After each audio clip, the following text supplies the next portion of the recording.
सहनावतु सहनौ भुनक्तु सह वीर्यं करवावहै तेजस्विनावधीतमस्तु मा विद्विषावहै। ओम शांति शांति शांति। Rub your palms and apply on your head. Gently open your eyes. Thank you Anita ji. चलिए शुरू करते हैं।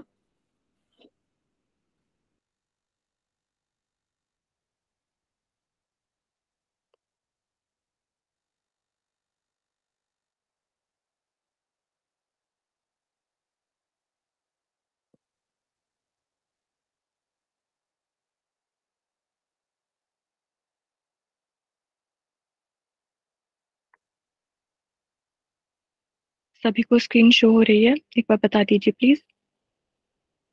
Yes ma'am. चलिए शुरू करते हैं। तो आप सभी मैसेज में आंसर करेंगे, मैं जिसका नाम लूंगी वही माइक अनम्यूट करके जवाब देगा, ठीक है। तो हमारा पहला प्रश्न है, घेरण संहिता की पहली पांडुलिपि कब सामने आई? Option A 1803, option B 1804, option C 1805 and option D 1806। सभी मैसेज में जवाब देंगे।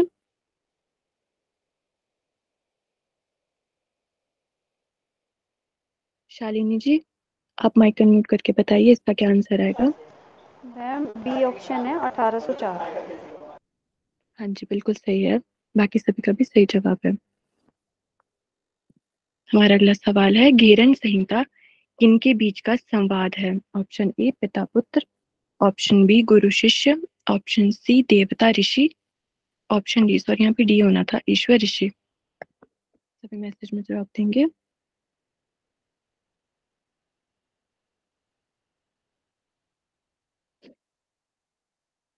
संतोषी जी आप इसका जवाब देंगी।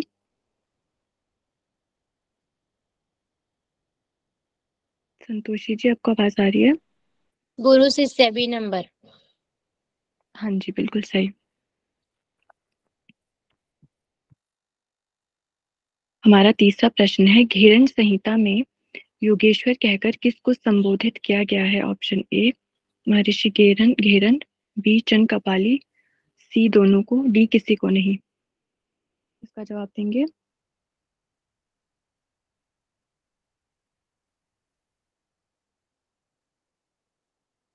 चंदन जी आप इसका जवाब देंगे।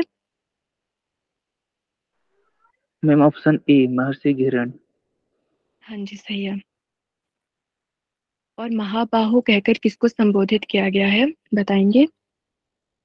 राजा चंद कपाली को। हाँ जी बिल्कुल सही। तो इस बात का ध्यान रखना है कि योगेश्वर कहकर महर्षि घेरण को संबोधित किया गया है और महाबाहु कहकर राजा चंद कपाली को।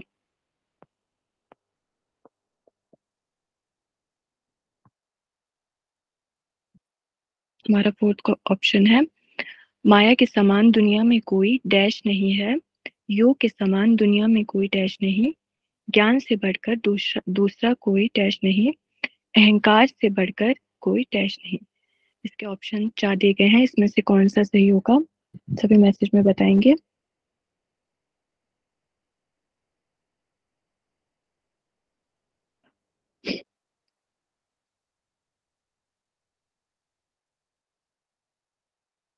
राखी जी आप इसका आंसर देंगी? यस। जी माया के समान पाप नहीं। हाँ जी। योग के समान बंधु नहीं, और क्या है तीसरा, ज्ञान के समान शक्ति नहीं, अहंकार के समान शत्रु नहीं। नहीं ज्ञान के समान नहीं है, नास्ती, ये गलत है, ये सी ऑप्शन सही है। हाँ जी इसका सी ऑप्शन आएगा कि माया के समान कोई भी पाप नहीं है, योग के समान कोई शक्ति नहीं है, ज्ञान के समान कोई बंधु नहीं है और अहंकार से बढ़कर कोई शत्रु नहीं है। इसमें ध्यान रखेंगे शक्ति हमें योग से प्राप्त होती है, ठीक है, और जो ज्ञान है वो हमारा सबसे बड़ा बंधु होता है। राखी जी ध्यान रखेंगी, ठीक है। Okay thank you. वहां ना योगा नास्ती योगासम पर बल शब्द यूज किया है ना। तो अगर हाँ बल करते हैं हाँ तो हाँ, प्रॉपर वैसा ही हो जाएगा वो। योगात परम बलम ऐसा लिखा हुआ, नास्ति योगा योगात परम समझ। बलम। यहाँ पे बल दिया गया है, परंतु बल का अर्थ शक्ति भी होता है, तो इसलिए मैंने यहाँ पे शक्ति लिख दिया था। ठीक है, किसी को कोई डाउट तो नहीं है इस प्रश्न में? नहीं, बढ़िया है, चलिए। ठीक है, ये आगे बढ़ते हैं। भिरण संहिता के अनुसार मानव शरीर को परिपक्व बनाने के लिए क्या आवश्यक है? ऑप्शन ए आसन, ऑप्शन बी प्रत्याहार, ऑप्शन सी ध्यान, या ऑप्शन डी योगाग्नि। मैसेज करते रहिए आप सभी। राधिका जी इसका आंसर बताएंगी? जी मैम, योगा अग्नि। हाँ जी, बिल्कुल सही। इसमें जो एक श्लोक दिया गया है उसमें हमारे जो शरीर है, मानव शरीर, उसका जो कंपैरिजन है वो घट यानी घड़ी के साथ किया गया है। तो उसमें एक उदाहरण दिया गया है कि यदि जो अपरिपक्व घड़ा होता है, मतलब कच्चा घड़ा होता है, तो यदि उसमें हम जल भर देते हैं तो वह नष्ट हो जाता है। तो उसी प्रकार हमारे शरीर के बारे में कहा गया है कि अगर हमें अपने अपरिपक्व शरीर को मतलब बलवान बनाना है, मजबूत बनाना है, तो हमें ये योग से ही बना पाएंगे। ठीक है, आगे बढ़ते हैं। क्वेश्चन नंबर 6, निम्नलिखित में से सब साधन का सही क्रम कौन सा है? ये बताएंगे आप, मैसेज में टाइप करके बताइए।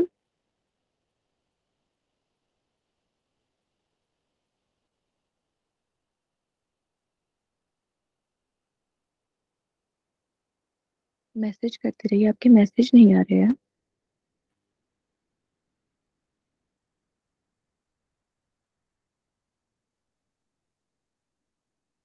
प्रियंका पांडे जी, आप इसका आंसर बताएंगी? Yes ma'am. शोधनम दृढ़ता स्थैर्यम च धैर्यम लाघवम च प्रत्यक्षम निर्लिप्तम। हाँ जी, बिल्कुल सही। इसका सही ऑप्शन सी है। तो सभी ये श्लोक याद कर लेंगे क्योंकि इम्पोर्टेंट और इससे इस तरह का क्वेश्चन बन सकता है सीक्वेंस का, तो सभी याद कर लेंगे। आगे बढ़ते हैं। प्रमुख कर्म किसे माना गया है? ऑप्शन ए दंतमूल, ऑप्शन बी कपाल रंध्र, ऑप्शन सी बहिष्कृत, या फिर ऑप्शन डी कर्ण रंध्र। सभी मैसेज में जवाब देंगे। इसमें पूछा गया है कि हमारा प्रमुख कर्म किसे माना गया है, जो षट कर्म है उसमें से प्रमुख कर्म किसे माना गया है।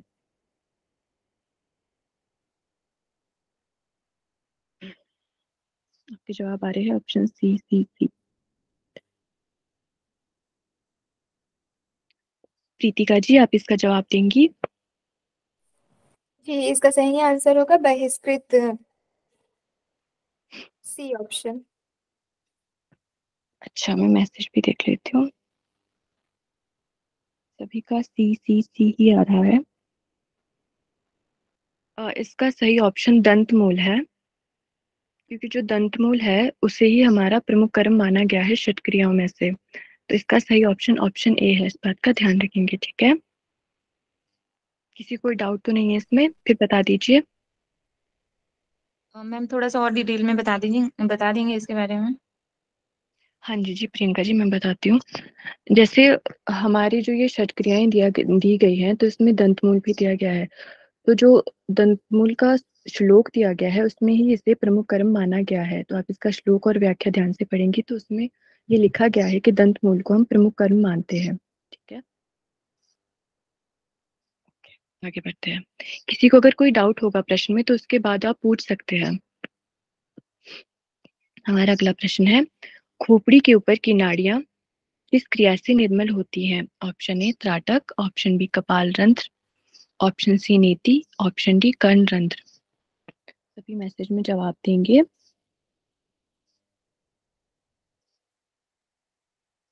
प्रीति गुप्ता जी, आप इसका आंसर बताइए। हाँ जी मैम, कपाल रंध्र। हाँ जी, बिल्कुल सही। इसका सही आंसर है कपाल रंध्र। ठीक है, अगले प्रश्न की ओर बढ़ते हैं। किस क्रिया में अश्विनी मुद्रा की जाती है? जो नीचे क्रियाएं दी गई है इसमें इसमें से किस किस में अश्विनी मुद्रा की जाती है? ऑप्शन ए जलवस्ती, ऑप्शन बी स्थल वस्ती, ऑप्शन सी मूल शोधन, या ऑप्शन डी ए और बी दोनों। सभी मैसेज में जवाब देंगे। आपका डी भी आ रहा है सभी का। ठीक है, प्रांजल जी, आप इसका आंसर देंगे?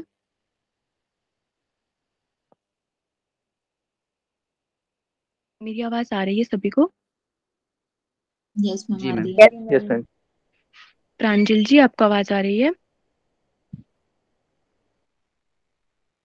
देखिए, अगर नहीं आता है तो आप अनम्यूट करके बोल दीजिए कि नहीं आता है। चलिए, कोई बात नहीं। पवन विद्यार्थी जी, आप बताइए। जी मैम, स्थल बस्ती। अच्छा जी, तो इसका सही ऑप्शन डी है। ए और बी दोनों, जल बस्ती और स्थल बस्ती दोनों में ही अश्विनी मुद्रा की जाती है। ठीक है, स्थल बस्ती में भी और जल बस्ती में भी। तो इसका ऑप्शन ऑप्शन डी सही आएगा। ठीक है, चलिए आगे बढ़ते हैं। घेरन संहिता के अनुसार कितने आसन श्रेष्ठ बताए गए हैं? क्वेश्चन ध्यान से पढ़ेंगे। इसमें पूछा है कितने आसन श्रेष्ठ बताए गए हैं। Option A 32, option B 4, option C 84, option D 84 lakh. सभी मैसेज में आंसर देंगे।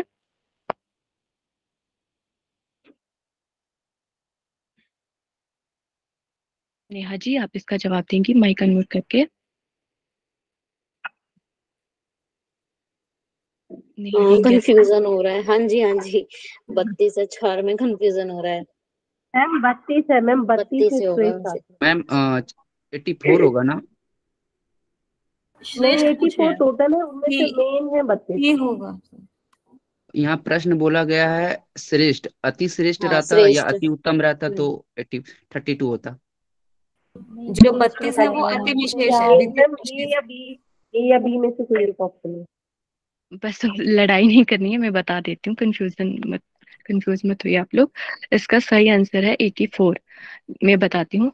जैसे भगवान शिव ने पूरे आसन बताए हैं 84 लाख। ठीक है, तो जो श्रेष्ठ आसन है वो हमारे 84 आसन है, परंतु जो 32 है वो अति विशिष्ट और शुभ बताए गए हैं। ठीक है, क्लियर हो गया? मैम इससे पहले वाले क्वेश्चन में वो जो आपने बताया ना जलवस्ती, उसमें तो उत्कट आसन है मैम। जी, उसमें उत्कट आसन कहा गया है, लेकिन उसमें फिर जब हम जल में बैठे होते हैं नाभि पर्यंत, उत्कट आसन में बैठकर हमें गुदा प्रदेश का आकुंचन और प्रसारण भी तो करना होता है। ठीक है, अच्छा अच्छा जी। समझ आ गया? ये वाला क्वेश्चन सभी को समझ आ गया? किसी को कोई डाउट तो नहीं है? मैम तो इसका इसमें आंसर ही इसमें होगा ना कितना है? आंसर क्या होगा इसका? इसका सही आंसर 84। 4 है। Okay okay. समझ आ गया ना? देखिए, मैं आपको समझा देती हूँ एक बार फिर से।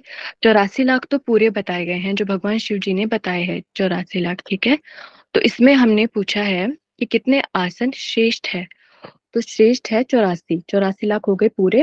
अगर पूछेंगे कि पूरे कितने बताए हैं भगवान शिव जी ने, तो वो बताए हैं 84 लाख। ठीक है, तो अगर उसमें से हमें ये प्रश्न पूछते हैं कि उसमें से 84 लाख में से कितने श्रेष्ठ है, तो श्रेष्ठ आसन है हमारे 84।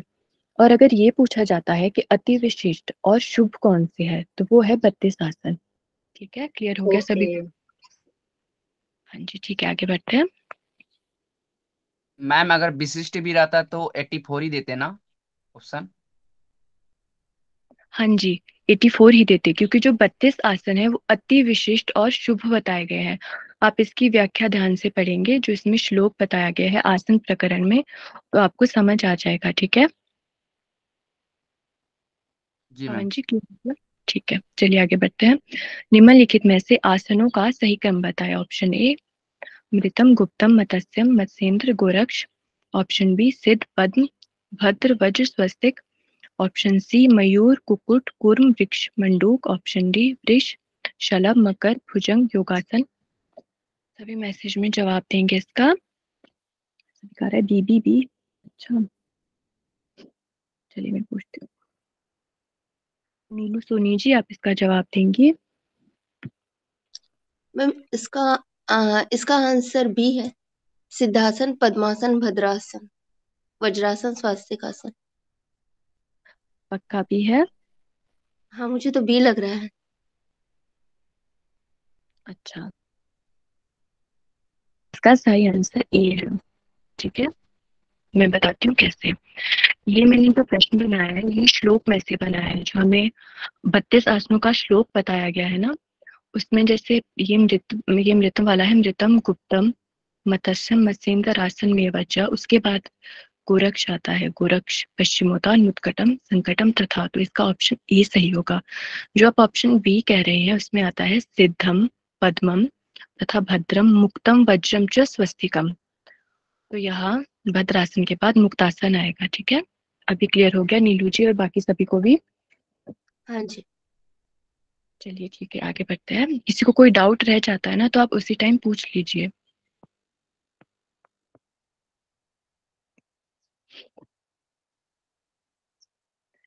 निम्न में से किन आसनों से में होना था, यहाँ पे ये गलत टाइप हो गया। निम्न में से किन आसनों में दृष्टि भूमध्य रखने को कहा गया है? भद्रासन, सिद्धासन, पद्मासन, मत्स्येंद्र, योगासन, गोरक्षासन। इसमें कोड दिए गए हैं। Option A second third, option B second fourth, option C first and six, option D third fourth. इसका आंसर सभी टाइप करेंगे। इसमें ध्यान रखेंगे भूमध्य।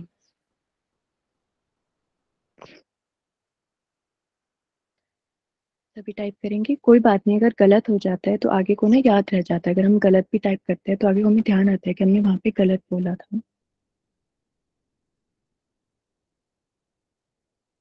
मेघा जी आप इसका जवाब देंगी? यस मैम, इसमें मुझे कंफ्यूजन है सिद्धासन और ए। बता दीजिए आपको क्या लग रहा है? मैम ए। ये लग रहा है, ठीक है। मैं बाकी सबके आंसर भी देख लेती हूँ। मैम इसमें यही आएगा मैम। जी आपकी आवाज क्लियर नहीं आ रही है, फिर से बोलेंगी प्लीज? मैम 2 और 3 आएगा, सिद्धासन एंड पद्मासन, मतलब ए।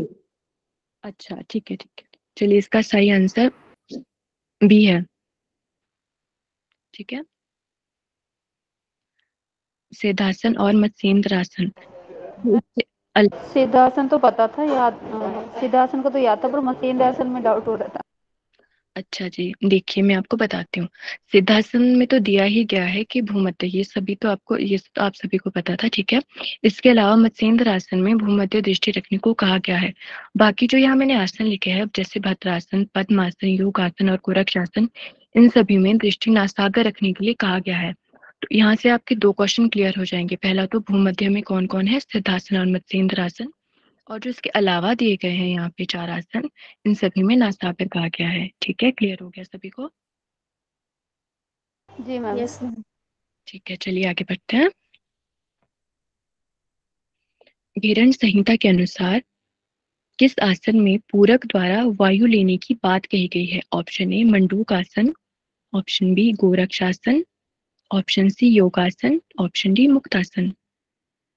सभी टाइप करेंगे।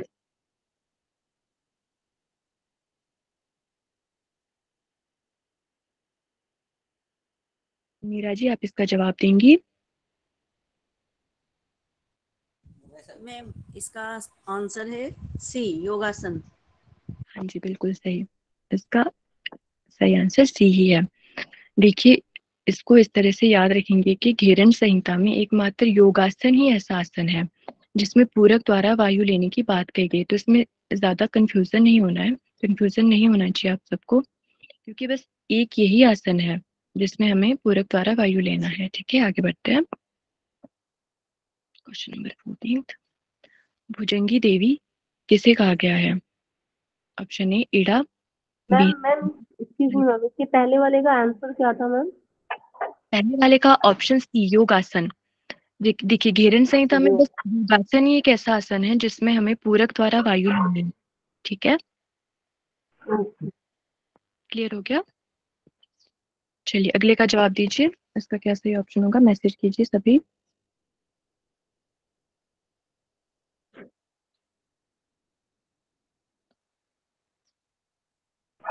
जी मनोज जी मेरी आवाज आ रही है आपको? मेरी आवाज नहीं आ रही है क्या? आ रही है, आ रही है, आवाज आ रही है। आ रही है मैम। मनोज जी बताइए इसका क्या आंसर होगा? मनोज जी, चलिए मनीषा जी आप बता दीजिए। जी मैम, कुंडलिनी है और भुजंगासन के वर्णन में है जागृति भुज की देवी भुजंगासन साधना।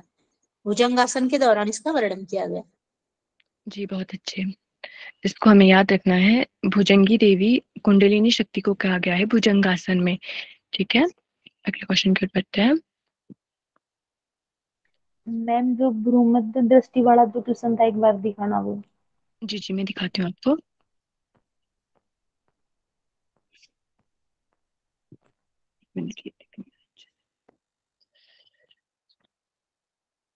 देखिए ये है, इसमें पूछा गया था निम्नलिखित में से किन आसनों में दृष्टि भूमध्य रखने को कहा गया है। तो इसका सही ऑप्शन है ऑप्शन बी, सेकंड और फोर्थ, मतलब सिद्धासन और मत्स्येंद्रासन।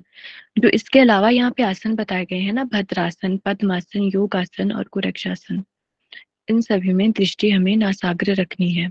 समझ आ गया आपको? जी मैम। चलिए आगे बढ़े फिर।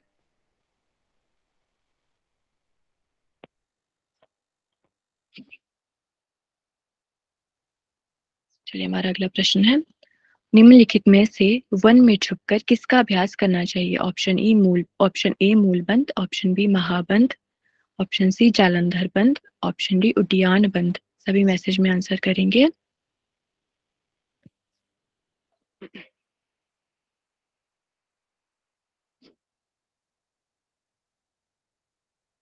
आप टाइप कीजिए, कोई बात नहीं, अगर गलत हो जाएगा तो क्या ही हो जाएगा। लता जी इसका आंसर बताएंगे आप? ऑप्शन ए मूलबंध। हाँ जी बिल्कुल सही, इसका सही ऑप्शन ए है। मूलबंध के लिए कहा गया है कि हमें वन में छुपकर जनहीन स्थान में इसका अभ्यास करना चाहिए। आगे बढ़ते हैं।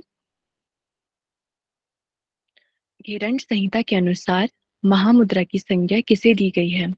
ऑप्शन ए महाबंध, ऑप्शन बी जालंधर बंध, ऑप्शन सी खेचरी, ऑप्शन डी शक्ति चालिनी। सभी मैसेज में जवाब देंगे, क्वेश्चन ध्यान से पढ़ लेंगे।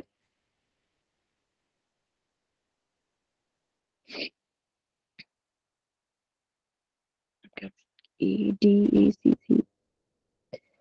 चलिए मैं पूछ लेती हूँ। कृष्णवी जी इसका जवाब देंगे आप?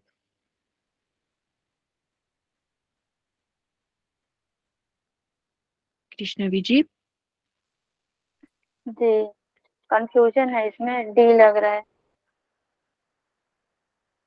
डी लग रहा है? अच्छा चलिए मैं इसको बता देती हूँ आपको। इसमें पूछा गया है कि हिरण्य संहिता के अनुसार महामुद्रा की संज्ञा किसे दी गई है। इसका सही ऑप्शन है ऑप्शन बी जालंधर बंध। ठीक है, किसी को कंफ्यूजन तो नहीं है इसमें? आगे बढ़े।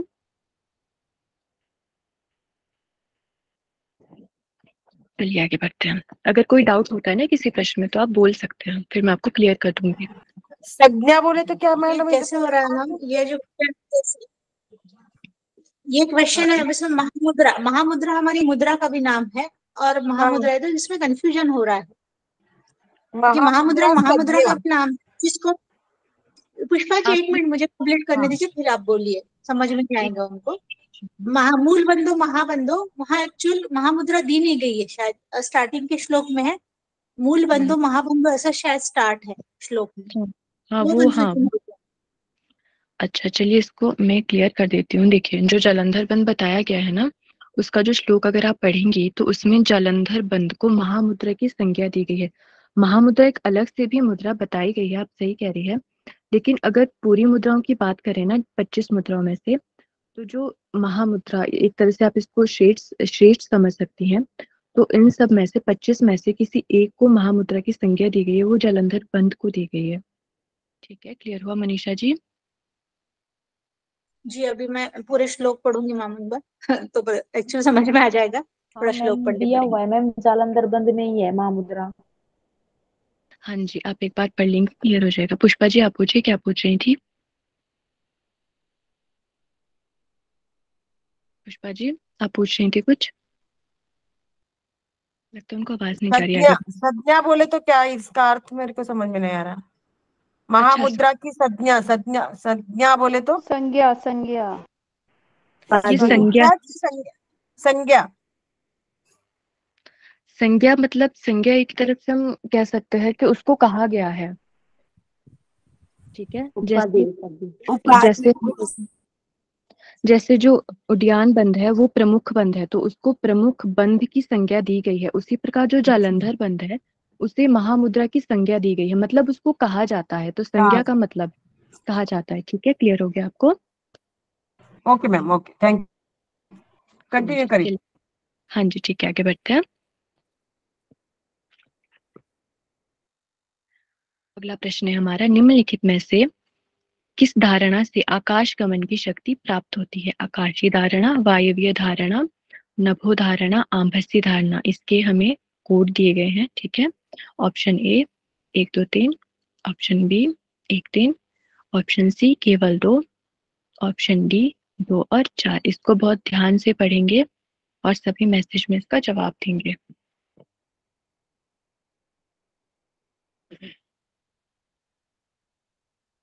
आंसर आ रहे बी बी डी जी सी। अच्छा, सभी जवाब देंगे मैसेज में।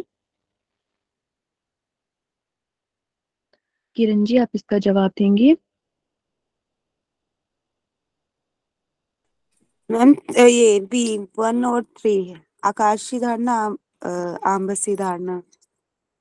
1 और 3 में तो नभो धारणा दिया गया है। आप कौन सा कह रही हैं? और ये आकाशीय धारणा और ये नभो धारणा, सॉरी मैम। कोई बात नहीं, ठीक है। चलिए, मैं जिसका जवाब देती हूँ, इसका सही आंसर है ऑप्शन सी केवल 2। अभी मैं इसको क्लियर कर देती हूँ, ठीक है। जो पंचधारणाएं बताई गई है घेरन संहिता में, ठीक है, तो ये उसी का एक लाभ बताया गया है, आकाश गमन की शक्ति। तो इसमें हमें कंफ्यूजन हो जाता है क्योंकि आकाश गमन की शक्ति हमें मिलनी चाहिए आकाशीय धारणा से, ठीक है। तो यहाँ पे जो ऑप्शन दिए गए हैं आकाशीय धारणा, नभो धारणा, आकाशीय धारणा को ही नभो धारणा कहा जाता है, ठीक है। वायव्य तो वायु धारणा हो गई, और ऑप्शन जो हमारा 4th है आभासी, आभासी मतलब ये है जल धारणा। इसका सही ऑप्शन है ऑप्शन सी केवल 2, ठीक है, क्योंकि हमें वायवीय धारणा से आकाश गमन की शक्ति मिलती है, आकाशीय धारणा से नहीं। आकाशीय और नभो धारणा ये मतलब कंफ्यूज करने के लिए मैंने यहाँ पे डाला था, क्योंकि आकाशीय और नभो एक ही है, इन दोनों से ही नहीं मिलती है। आकाशीय धारणा से हमें हमारे लाभ होते हैं, या तो हमें मोक्ष मिलता है, मरण को प्राप्त नहीं होता है, और हमें प्रलय में भी दुख नहीं होता है। तो ये जो लाभ बताया गया है आकाश गमन का, ये वायवीय धारणा से मिलता है, तो इसको सभी याद रखेंगे, ठीक है। क्लियर हो गया? चलिए आगे बढ़ते हैं। हमारा अगला प्रश्न है, खेचरी मुद्रा से कितने प्रकार के रसों की अनुभूति होती है?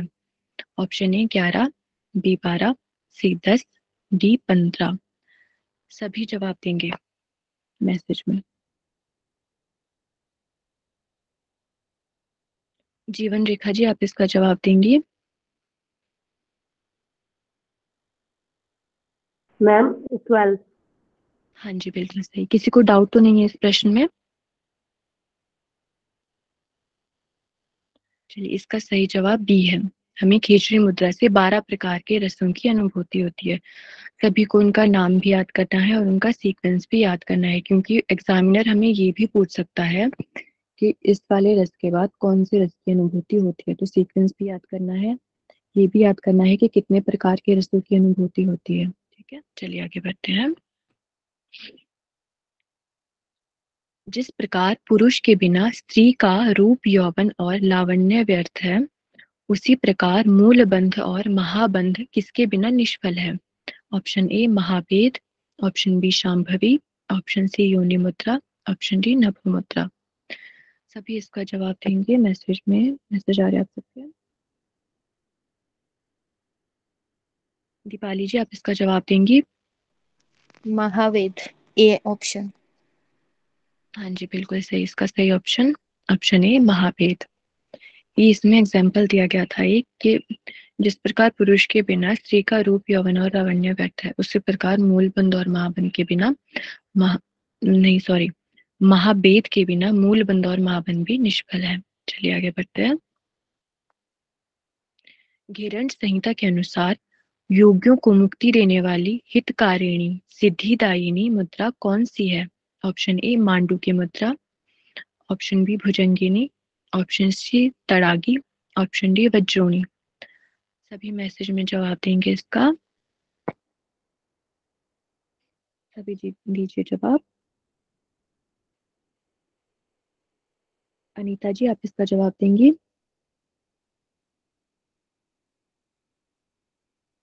इसका आंसर डी होगा, वज्रोणी मुद्रा। पक्का डी होगा? जी। ठीक है, इसका ऑप्शन डी ही सही है। वज्रोणी मुद्रा को ही हितकारिणी सिद्धिदायिनी मुद्रा कहा गया है। चलिए आगे बढ़ते हैं। अगला प्रश्न है, पुरस्कार, तिरस्कार, सुनने में सुखद, सुनने में अरुचिकर, वचनों से मन को हटाकर किसके वश में करने की बात कही गई है। बहुत ध्यान से प्रश्न पढ़ेंगे। ऑप्शन ए ईश्वर के, ऑप्शन बी आत्मा के, ऑप्शन सी परब्रह्म के, ऑप्शन डी सदाशिव के।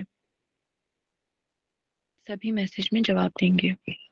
नीलू जी का मैसेज है, प्रीति जी, रश्मि जी, हाँ जी सभी जवाब दीजिए। पवन जी, अनीता जी, आनंद जी इसका आंसर देंगे आप? आनंद जी?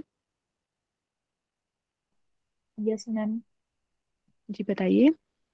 आत्मा मैम, बी ऑप्शन। आपकी आवाज क्लीन। ऑप्शन कौन सा कह रही है आप? B ma'am, B. बी, ठीक है। Yes ma'am. ऑप्शन बी इसका सही आंसर है। ये प्रश्न लिया गया है प्रत्याहार से, ठीक है। तो इसमें ये कहा गया है कि जो भी मतलब कोई पुरस्कार होता है, तिरस्कार होता है, सुनने में अच्छा लगता है, सुखद मतलब अच्छा लगता है, सुनने में अरुचिकर लगता है, इस प्रकार के जो वचन होते हैं इन सब से हमें मन हटा लेना चाहिए और अपने आत्मा के वश में करना चाहिए। ये प्रत्याहार जो प्रकरण है उससे ये प्रश्न लिया गया है। चलिए आगे बढ़ते हैं। प्राणायाम के अभ्यास से पूर्व क्या करने के लिए कहा गया है? ऑप्शन ए स्थान निर्णय, मिताहार, काल निर्णय, विशुद्धि। 1 मिनट रुकेंगे प्लीज।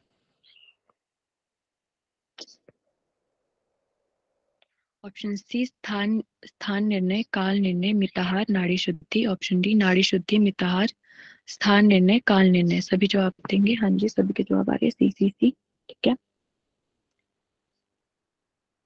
सद्भावना जी इसका जवाब दीजिए। सही ऑप्शन क्या आएगा इसका?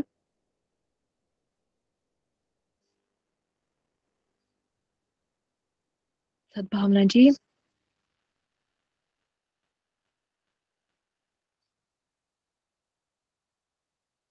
अरे मेरी आवाज नहीं आ रही है क्या? आवाज रही है आ मैम, रही आ है। रही है मैम। चलिए ठीक है। Option C. मैम बहुत ज्यादा धीरे बोल रहे हैं आप, थोड़ा सा जोर से बोलिए मैम, बिल्कुल धीरे धीरे। अभी सही है? नहीं ठीक आ रही है आवाज तो, ऐसा नहीं है। नहीं मैम की आवाज तो बहुत अच्छी है। हाँ ठीक आ रही है। आवाज बहुत मीठी है मैम, लेकिन थोड़े से जोर से बोले, आवाज बहुत अच्छी है। ठीक है। क्लियर है आवाज। रश्मि जी आप इसका आंसर बता दीजिए। इसका सी ऑप्शन है। पहले स्थान का निर्णय करना है, फिर काल का, फिर आहार में मिताहार लेना और नाड़ी शुद्धि करना। हाँ जी ये बिल्कुल सही जवाब है। इसका ऑप्शन सी है। इसको आप मतलब इसका श्लोक भी याद कर सकते हैं, उससे इजी रहता है क्योंकि श्लोक जब हम याद करते हैं उसमें पूरा सीक्वेंस में दिया होता है तो सीक्वेंस पूछ लेता है। ठीक है चलिए आगे बढ़ते हैं। योगाभ्यास शिशिर और ग्रीष्म ऋतु में प्रारंभ करने से क्या प्राप्त होता है? ऑप्शन ए रोग प्रदायक होता है, ऑप्शन बी रोग निवृत्ति होती है, ऑप्शन सी सिद्धि मिलती है, ऑप्शन डी आनंद प्राप्ति होती है। देंगे चंदन जी आप इसका जवाब देंगे? Ma'am option A. हाँ जी ऑप्शन ए इसका सही ऑप्शन है। तो ये तो हो गया शिशिर और ग्रीष्म ऋतु में प्रारंभ करने से हमें रोग मिलता है, मतलब हमें रोगग्रस्त हो जाते हैं हम लोग। तो रोगों की निवृत्ति कौन सी ऋतुओं में करने से, योगा करने से होती है? बताइए कोई। बसंत शरद और बसंत, बसंत शरद। हाँ जी ठीक है सही है। आगे बढ़ते हैं।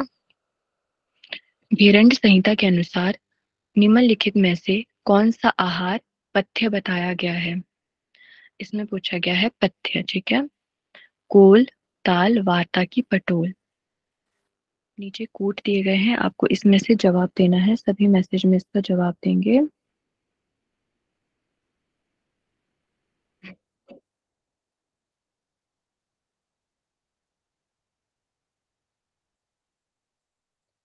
पुष्पा जी, आप इसका आंसर बताइए।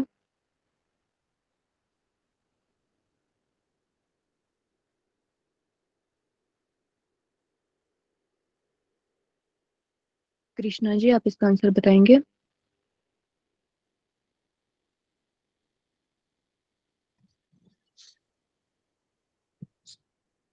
इसमें होगा वार्तक पटोल, 3 4 मतलब बी। पक्का? बोलो, ठीक से बोलो। बी, इसमें बी होगा मैम, इसमें वार्तक। हाँ जी, इसका सही ऑप्शन बी ही है। वार्ता की और पटोल। वार्ता की होता है बैंगन, पटोल होता है परवल। तो इसमें पूछा गया था पथ्य आहार, तो वार्ता की और पटोल पथ्य है। और बाकी जो 2 दिए गए हैं, कोल और ताल, ये अपथ्य है। कोल होता है बेर, ठीक है। ताल होता है एक ताड़ का फल या कुछ फूल होता है। तो ये दोनों जो कोल और ताल है, ये तो हो गए अपथ्य। जो वार्ता की और पटोल पथ्य आहार है। चलिए आगे मैम, बढ़ते हैं। पथ मैम मतलब बाधक तत्व मानेंगे क्या? ताल बोले तो क्या होता है? ताल किसी पटोल और वार्ता की एक बार फिर बता दीजिए। क्या कह रहे, एक एक करके पूछिए। हेलो, चारों का अर्थ मेरा है। ताल ताल बोले तो इसमें क्या होता है? सब्जी होता है। ताल का ताड़ का फल होता है। अब ताड़ का मतलब तो मुझे भी नहीं पता, लेकिन आप सर्च करेंगे तो आपको पता चल जाए। फ्रूट है, फ्रूट है। हाँ, कोई फ्रूट होता है, ताड़ नाम का होता है ना कुछ। ताड़ का फल होता है, ताड़ नाम का कोई वृक्ष होता होगा, उसका जो फल होता है उसका, उसके लिए कहा गया है ये। और जो कोल होता है, कोल का अर्थ होता है जो बेर होती है ना, छोटे छोटे या बड़े, उसको कहा जाता है, ठीक है। वार्ताकी का होता है बैंगन, और पटोल होता है परवल। परवल पता है सभी को, उसकी सब्जी बनती है। मैम, पथ आहार मतलब क्या समझेंगे? बाधक तत्व या साधक? कंफ्यूजन थोड़ा है। नहीं, देखिए, साधक होगा ना। साधक। खाने लायक। मतलब देखिए, पथ्य का मतलब है जो लेना है, योगियों को लेना है। और अपथ्य का मतलब है जो निषिद्ध है, जो नहीं लेना है, ठीक है। अगर हम किसी के शब्द के पीछे अ लगा लेते हैं ना, तो उसका मतलब है वो नहीं है उसमें। तो अगर यहाँ पे अपथ्य होता तो मतलब अपथ्य का अर्थ है नहीं लेना है, पथ्य मतलब जो लेना है। क्लियर हो गया? जी पवन जी, मैम। क्लियर को? जी जी जी। ठीक है, आगे बढ़ते हैं। मैम मेरे को बुलाया क्या मैम? कि मैं 1 मिनट मोबाइल छोड़ के थोड़ा सा बाहर गई थी। गेट पे कोई आया था गेट खोलने के लिए। हाँ जी, मैंने बुलाया था। कोई बात नहीं, कोई बात नहीं, ठीक आगे है, ठीक बढ़ते है। हैं। ओके। नाड़ी शुद्धि का अभ्यास कौन सी दिशा की ओर मुख करके करने के लिए कहा है? ऑप्शन ए पूर्व उत्तर, ऑप्शन बी पूर्व पश्चिम, ऑप्शन सी उत्तर दक्षिण, या ऑप्शन डी पश्चिम दक्षिण। सभी मैसेज में जवाब देंगे। ए सभी का ए आ रहा है। चलिए मैं पूछ लेती हूँ।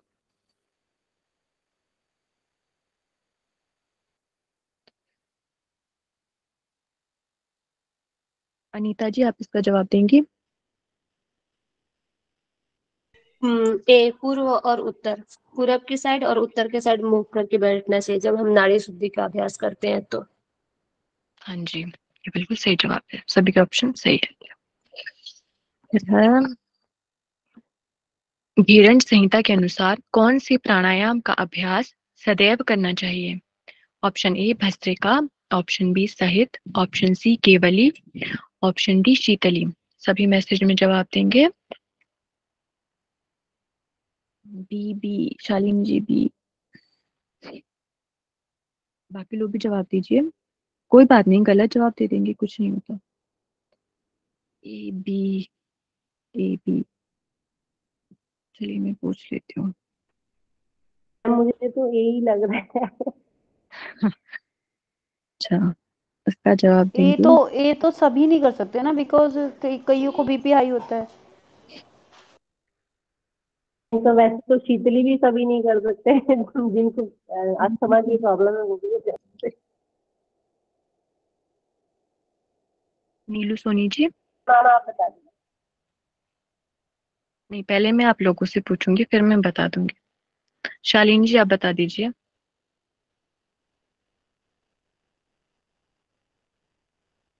मैडम मेरे घर में प्रॉब्लम थोड़ी सी आ रही है।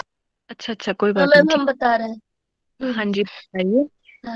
हमको इसमें सही लग रहा है, क्योंकि इसमें मंत्र के साथ और बिना मंत्र तो सगर्भ निगर्भ आता है, तो शायद इसको सही लग रहा है मुझे। ठीक लग रहा है, ठीक है। हैंडरेज किया है प्रियंका जी, कृष्णा जी ने, ठीक है। चलिए प्रियंका जी आप बता दीजिए, आपको क्या लग रहा है? मैम यस मैम, मुझे भी बी ही लग रहा है, क्योंकि भस्त्रिका इनसे तो जो बीपी हाई हो या गर्मी के समय में इसको करने से और भी ज्यादा हीट जनरेट होगी बॉडी में, और शीतली भी वो ठंड के समय या जिनको कफ की प्रॉब्लम है वो और भी बढ़ाएगा। तो इसी के आधार पर मैंने बी को चूज किया था। चलिए मैं समझा देती हूँ। आप लोग बिल्कुल सही कह रहे हैं कि देखो, शीतली भी हमेशा नहीं करेंगे, ठंड के समय नहीं कर सकते, सही कह रहे हैं। भस्त्रिका भी नहीं कर सकते, गर्मी उत्पन्न होगी, ठीक है। आपको लग रहा है सही, लेकिन इसका सही ऑप्शन डी है। अब मैं बताती हूँ कैसे। देखिए, जो आप कह रहे हैं वो मतलब आजकल जो चलता है ना उस हिसाब से कह रहे हैं, परंतु जो ये प्रश्न है वो मैंने घेरन संहिता से लिया है। उसमें ये बताया गया है शीतली के लिए, ऑप्शन डी, कि शीतली एक ऐसा प्राणायाम है जो जिसका अभ्यास हमें सदैव करना चाहिए।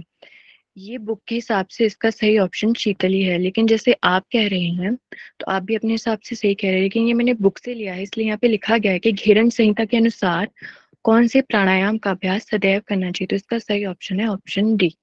ठीक है, समझ आ गया? जी। कोई डाउट मत रखना मन में, ठीक है? कुछ होगा तो बोल देना। अगला प्रश्न देखते हैं। दोबारा से रिवाइज करना होगा। हाँ जी, रिवाइज करना होगा। पता क्या होता है, हम लोग पढ़ तो लेते हैं, फिर हमें ऐसा लगता है कि आ गया, फिर जब ऐसे अलग से कहीं मतलब हमारे सामने बुक नहीं है, फिर हम सोचते हैं, फिर हमें याद नहीं आता है, फिर बुक खोलते हैं, फिर लगता है अरे ये तो हमें आता है। लेकिन हम जितनी बार रिवाइज करते हैं ना, फिर वो हमारे मन में बैठ जाता है। फिर अगर हम ऐसे कहीं भी टहल रहे हैं, कुछ भी कर रहे हैं, तो मन में चलता है कि उसमें क्या था, अच्छा उसमें ये था। तो जब ऐसा पक्का हो जाए ना कि मन में आ गया, हमें बिना बुक देखे ही, अपने नोट्स देखे ही, तो समझ लेना वो पक्का हो गया। तो इसलिए रिवीजन करते रहना चाहिए, ठीक है? जी मैम। ये अगला प्रश्न है, तब से जब कितने गुना बेहतर बताया गया है? ऑप्शन ए 8 गुना, ऑप्शन बी 16 गुना, ऑप्शन सी कितने भी नहीं, ऑप्शन डी 100 गुना। बहुत ध्यान से इसका जवाब देंगे और सभी देंगे। मैसेज में टाइप करके बताइए।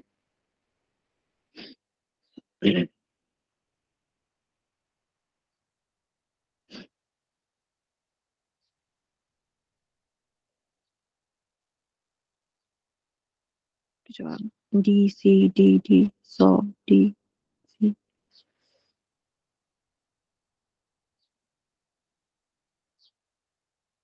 किरण शर्मा 100।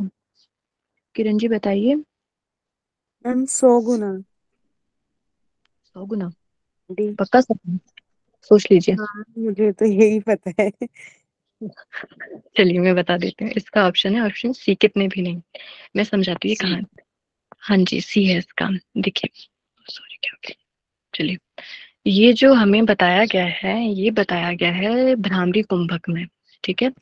सब बताया गया, ये सबसे लास्ट की इसकी एक लाइन है, उसमें क्या कहा गया है। इसमें मैंने पूछा है कि तब से जब कितने गुना बेहतर बताया गया है, परंतु तब से जब कितने भी गुना बेहतर नहीं बताया गया है। इसका सीक्वेंस सबसे पहले आता है जब से 8 गुना बेहतर ध्यान है, ध्यान से 8 गुना बेहतर तप है, तप से 8 गुना बेहतर नाद है, और नाद से बढ़कर कुछ भी नहीं है। ठीक है, मैंने उल्टा जानबूझ के प्रश्न ये पूछा कि जब जब से तब कितने गुना बेहतर बताया गया है। सभी को क्लियर हो गया? मैम किस में बताया गया है ये, कौन से? ये भ्रामरी कुंभक में बताया गया है, ठीक है। Okay ma'am. चलिए आगे बढ़ते हैं। प्रत्येक जीव 12 घंटे में कितनी बार श्वास लेता है? चलिए बताइए, सभी मैसेज में बताइए।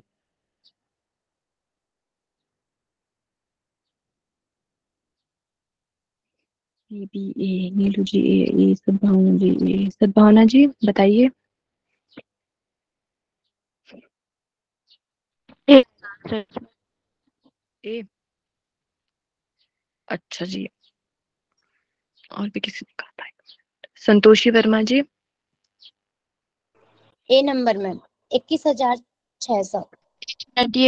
ये 12 घंटा बोल रहे हैं ना। अच्छा नहीं नहीं ए मैम नहीं डी आएगा होगा इसमें। क्या? D 20 ma'am. घंटे में तो आता बी है। होगा। डी आएगा। 21,600 का आधा होता है 12 घंटे। 21,600 24 घंटे में है, तो हाँ 12 जी, घंटे में 10,800। 800। देखिए हम लोग ना एग्जाम में भी ऐसी गलती करते हैं, हमें ऑप्शन पता होता है, हमने 21,600 पढ़ा है, वो हमारे दिमाग में चल रहा है, हम क्वेश्चन ध्यान से नहीं पढ़ेंगे, हम सीधा ऑप्शन देखेंगे 21,600, इसका तो यही होगा, फिर बाद में सोचते हैं लेकिन क्वेश्चन क्या है। 12 घंटे में हमें बताया गया है 24 घंटे में 21,600 बार, ठीक है, तो 12 घंटे में इसका आधा हो जाएगा, इसको 2 से भाग देंगे, फिर 10,800 आएगा, तो इसका सही ऑप्शन ऑप्शन बी है। ठीक है, क्लियर हो गया। चलिए आगे बढ़ते हैं। अगली क्लास तो नहीं है तो थोड़े क्वेश्चन ज्यादा है तो चल पड़ेगा ना। हाँ जी दौड़ेगा। मैम चलेगा। चलिए आगे बढ़ते हैं। कितने हैं और क्वेश्चन क्लास है मेरी? क्या कह रही हैं मीरा जी? मैम कितने और क्वेश्चन है मेरी क्लास है अभी दूसरी।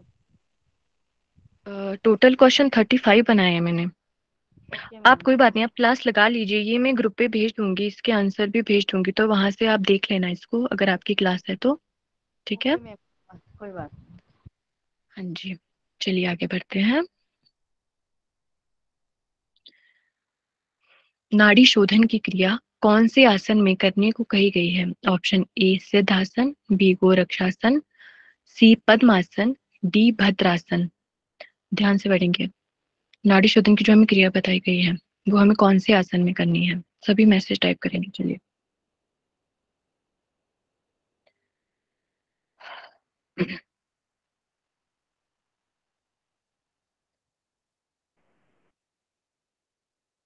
पवन जी इसका आंसर बताइए।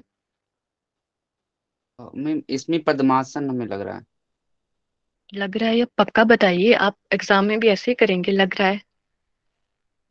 सी ही मारेंगे, ये मारूंगा ठीक, क्योंकि सिद्धासन पद्मासन में ऐसा लग रहा है, लेकिन सिद्धासन में ज्यादा चांस लग रही है मुझे। आप क्या मान रहे हो? सी मारूंगा मैम। अच्छा, पुष्पा जी, चंदन जी और शालिनी जी कह रही हैं ए। शालिनी जी ने पहले सी कहा था। देखिए इसका नहीं सही। मैम अब मुझे जो मेरे को याद आया तो मेरे को लग रहा है कि सिद्ध होगा। अच्छा, इसका सही आंसर है पद्मासन। आपने पहले सही कहा था, फिर आपको गलत लगा, फिर आपने गलत बोल दिया। ठीक है, इसका सही ऑप्शन पद्मासन है। नाड़ी शोधन की क्रिया हमें पद्मासन में करनी है, ध्यान रखेंगे सभी। ठीक है, सिद्धासन भी इम्पोर्टेंट है, लेकिन हमें श्लोक में और बुक में पद्मासन ही बताया गया है, इसीलिए एग्जामिनर भी ऐसे ही ऑप्शन देता है। जो सिद्धासन भी अच्छा लग रहा है कि हाँ हो सकता है, पद्मासन भी लग रहा है, और कोई 2 ही ऑप्शन ऐसे होते हैं जिसमें से हमें लगता है एक ही होना चाहिए या नहीं होना चाहिए, 2 तो बिल्कुल ही अलग लग जाते हैं।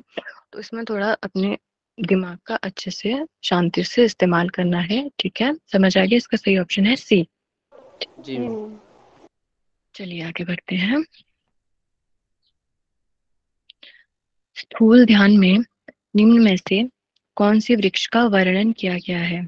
ए बट वृक्ष, बी पीपल वृक्ष, सी बेल वृक्ष, डी कल्प वृक्ष।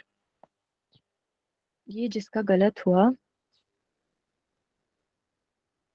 सभी जवाब देंगे, मैसेज कीजिए सभी। D D D D D. हाँ जी, बाकी लोग सभी कीजिए।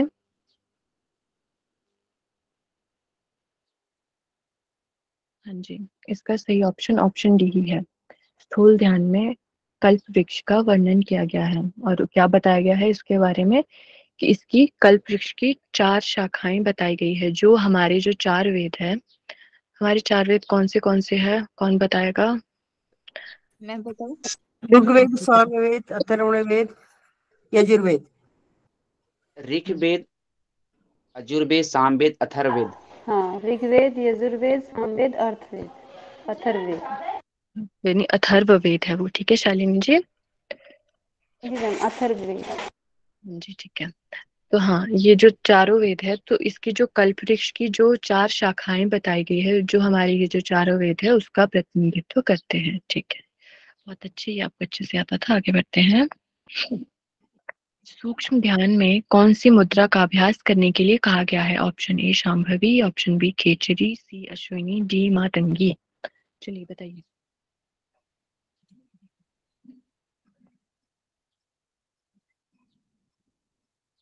सभी मैसेज करेंगे? ठीक है।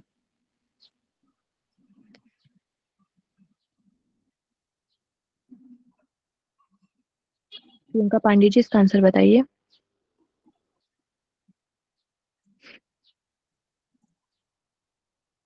प्रियंका पांडे जी इसका आंसर बताइए। हाँ मैम, मैम शांभवी। हाँ जी, इसका सही ऑप्शन है शांभवी। आपने सही, सभी ने सही जवाब दिया। आगे बढ़ते हैं। इसको जान लेने पर फिर जन्म नहीं होता। इसमें पूछा गया है कि निम्नलिखित में जितने भी चार ऑप्शंस दिए गए हैं इसमें से ऐसा मतलब क्या है जिसको अगर हम जान लेते हैं तो हमारा फिर से जन्म होता नहीं है? ऑप्शन ए आत्मा, बी समाधि, सी मन, डी ब्रह्मा। सभी जवाब देंगे। मैसेज देख रही हूँ मैं सबके। A A A D A D D. Ma'am ये जो ब्रह्मा बोल रहे हैं वो ब्रह्म बोल रहे हैं या ब्रह्मा जो ईश्वर वो अलग क्या थोड़ा नहीं, सा जो ईश्वर वाले ब्रह्मा जी है ना, जो वो है, ये ब्रह्म नहीं है। सभी जवाब देंगे, फिर मैं पूछूंगी एक से।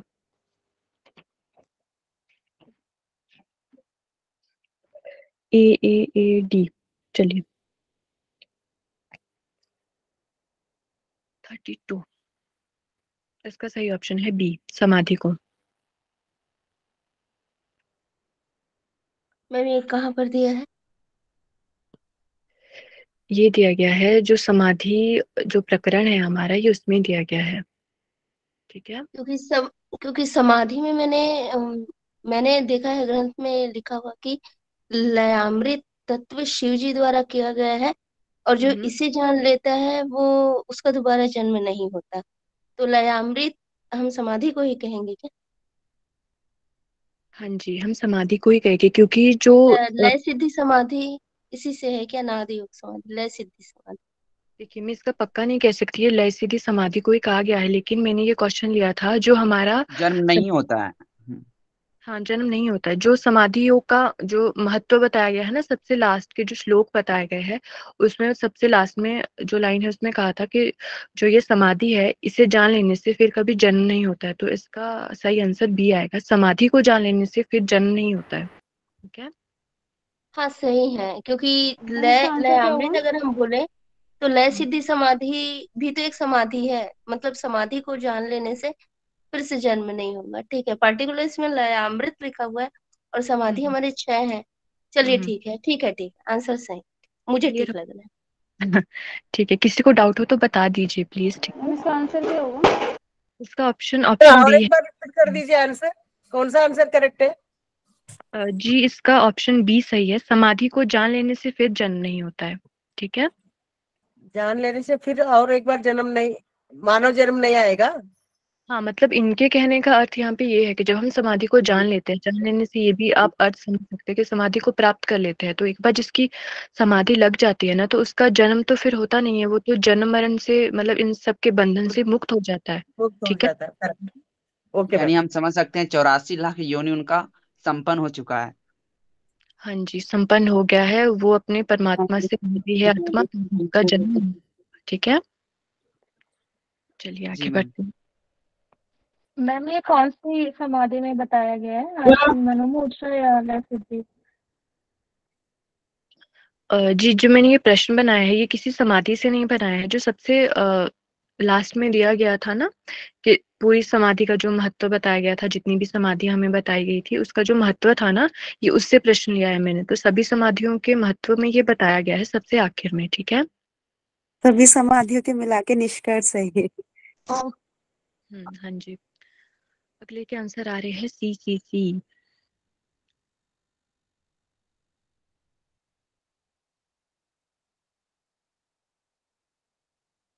जीवन रेखा जी इसका आंसर बताएंगी? मैम प्रतीक ही होगा इसका answer. Option C. Yes sir. हाँ जी ठीक है। तो घेरन संहिता में समाधि के 6 प्रकार बताए गए हैं। अब नाम बताएंगे। दीपाली जी बताइए। हाँ, ध्यान योग समाधि, नाद योग समाधि, रसानंद समाधि, लय सिद्धि समाधि, भक्ति योग समाधि और लास्ट की है राजयोग या मनोमोर्चा। हाँ जी बिल्कुल सही। चलिए और किसी से पूछ लेती हूँ कुछ इसी में से।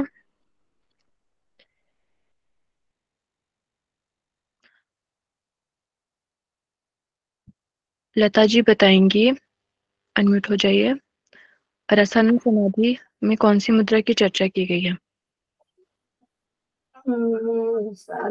खेचरी। खेचरी मुद्रा। खिचड़ी आपने सोच के बोला, पक्का खिचड़ी है? हाँ हाँ खेचरी। हाँ जी पक्का खिचड़ी है। चलिए ठीक है, याद है आपको। अब बताएंगे, चंदन जी बताइए, ध्यान योग में कौन सी मुद्रा करने की बात की गई है? मैम संभावी मुद्रा। शांभवी। शांभवी मुद्रा, ठीक है सही है। नेहा जी बताइए, लय योग में कौन सी मुद्रा करने के लिए कहा गया है?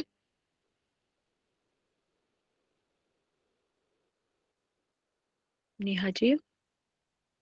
हाँ जी योनि योनि हाँ जी योनि ठीक है। मुद्रा। आनंद जी बताइए, नाद योग में कौन सी मुद्रा करने के लिए, सॉरी, कौन से कुंभक का जिक्र किया गया है? भ्रामरी कुंभक का मैम। हाँ जी बिल्कुल सही। चलिए आगे बढ़ते हैं। अगला प्रश्न है, मिताहार का वर्णन कौन से उपदेश में किया गया है? सब जवाब देंगे।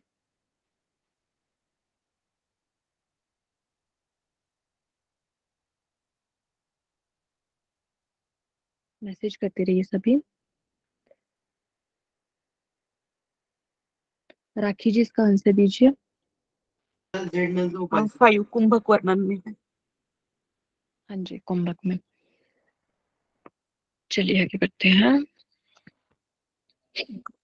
घेरन संहिता के अनुसार योग का अभ्यास करने से क्या प्राप्त होता है? ऑप्शन ए आत्मशुद्धि, बी तत्व ज्ञान, सी मिथ्या ज्ञान। मिथ्या ज्ञान होना था, ये मिथ्या नहीं है, ये मिथ्या ज्ञान है। ठीक है। ऑप्शन डी सांसारिक ज्ञान। सभी मैसेज करेंगे। B B B B.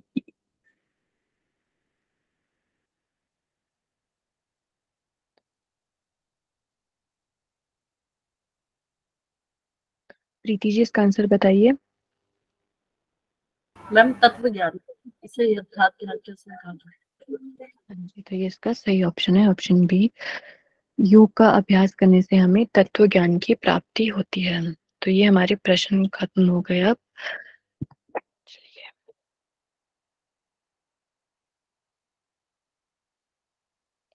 अब हम एक बार शांति पाठ करके रिकॉर्डिंग ऑफ करेंगे, उसके बाद डिस्कशन करेंगे। तो शांति पाठ कौन करवाएगा?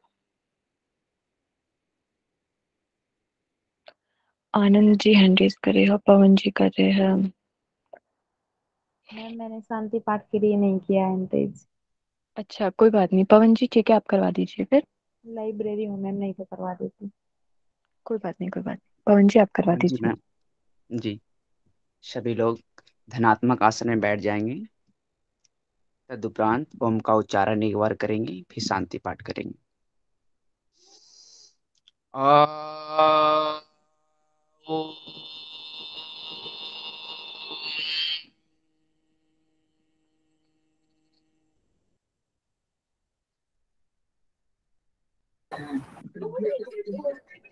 ओम भूर्भुवस्वः तत्सवितुर्वरेण्यं भर्गो देवस्य धीमहि धियो यो नः प्रचोदयात् धियो यो नः प्रचोदयात् धियो यो नः प्रचोदयात्। ॐ सर्वे भवन्तु सुखिनः सर्वे सन्तु निरामयः सर्वे भद्राणि पश्यन्तु मा कश्चित् दुःखभाग् भवेत्। ॐ शान्ति शान्ति शान्ति। ही। सभी लोग दोनों हाथ को घर्षण करते हुए अपने मुखमंडल पर हाथों को स्पर्श करते हुए ऊर्जावान अनुभव करेंगे। धीरे धीरे पुनः आंख खोलेंगे। सभी को नमो नमो नमः। रश्मि जी रिकॉर्डिंग ऑफ कर दीजिए, फिर हम लोग डिस्कस कर लेते हैं।